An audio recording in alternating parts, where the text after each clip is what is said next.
How do you go from future conqueror of the world to digging roots out of the dirt just to survive? Pretty easily, actually. After Temujin's father was poisoned, his family was abandoned by their allies and left to starve on the Mongolian steppe. One day, they were respected nobles. The next, they were hunting small animals and fighting hunger every single day. Life somehow got even worse.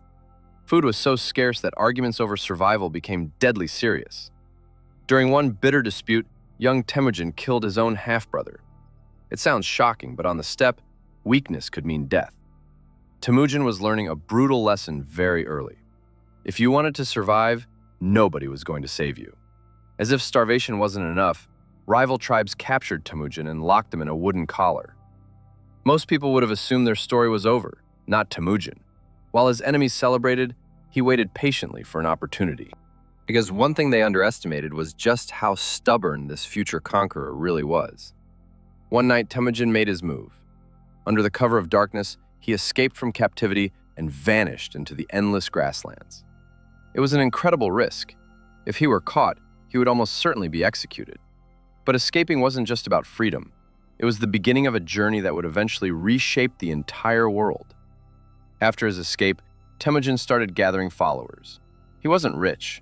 He didn't command a giant army, yet people kept joining him. Why? Because unlike most tribal leaders, he rewarded skill instead of family connections. Warriors quickly realized that under Temujin, talent actually mattered, and that made him incredibly dangerous to his rivals. Naturally, the other tribal chiefs were not thrilled. Watching Temujin gain influence was like watching a wildfire spread across the steppe. So they held meetings, formed alliances, and made one thing very clear. Temujin had to go. Unfortunately for them, eliminating him would prove much harder than expected. Every time a rival challenged him, Temujin seemed to come back stronger. Some enemies were defeated in battle. Others surrendered and joined his cause. Those who betrayed him usually regretted it immediately. One by one, powerful tribes disappeared. Slowly but surely, Temujin was becoming the dominant force across Mongolia. By 1206, the struggle was over. Tribal leaders gathered in a grand assembly and officially gave Temujin a new title, Genghis Khan.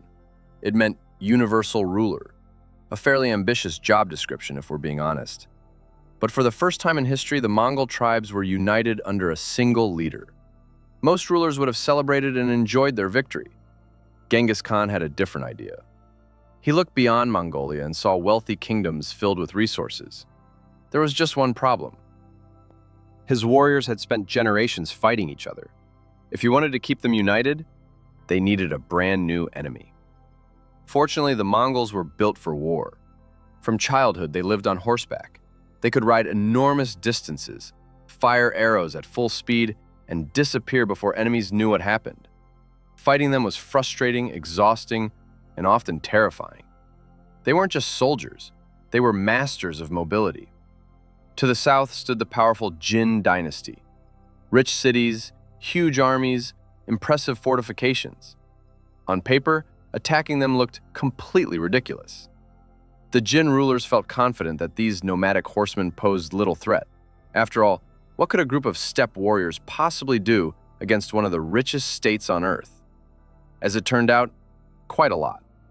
Mongol cavalry surged across the frontier with astonishing speed. Traditional armies struggled to respond. By the time defenders organized themselves, the Mongols were already somewhere else. It was warfare unlike anything many of their enemies had ever experienced before. Soon, entire cities found themselves under siege. Catapults hurled projectiles over massive walls, while defenders desperately searched for solutions. The Mongols adapted quickly, learning new siege techniques wherever they went. Every successful conquest made them stronger. Every captured city became another stepping stone toward an even larger empire. Then came a diplomatic disaster. Foreign rulers insulted Mongol envoys and treated them with open contempt. This was a very bad idea. Genghis Khan viewed attacks on his messengers as personal insults. Instead of calming tensions, these rulers practically invited one of history's most feared military campaigns straight to their doorstep. Furious, Genghis Khan prepared for a massive Western invasion. His generals gathered around maps as plans were drawn and armies assembled. The target was the Khwarezm Empire, a wealthy state that believed it could stand against the Mongols. It was about to discover exactly how wrong that assumption was. What followed was devastating. City after city fell before the Mongol advance. Enemy rulers panicked as reports arrived faster than they could react. The Mongols struck with speed, coordination, and relentless pressure. Entire regions that once seemed untouchable suddenly found themselves swept into the expanding empire. The empire kept growing. Across Asia, borders shifted and maps had to be redrawn. Neighboring kingdoms watched in horror as Mongol territory expanded year after year. What began as a collection of scattered tribes was transforming into the largest contiguous land empire the world would ever see. At the height of his power, Genghis Khan ruled over an empire stretching across enormous distances. Millions of people lived under Mongol authority. Trade routes connected distant regions. Entire civilizations had been reshaped by his campaigns.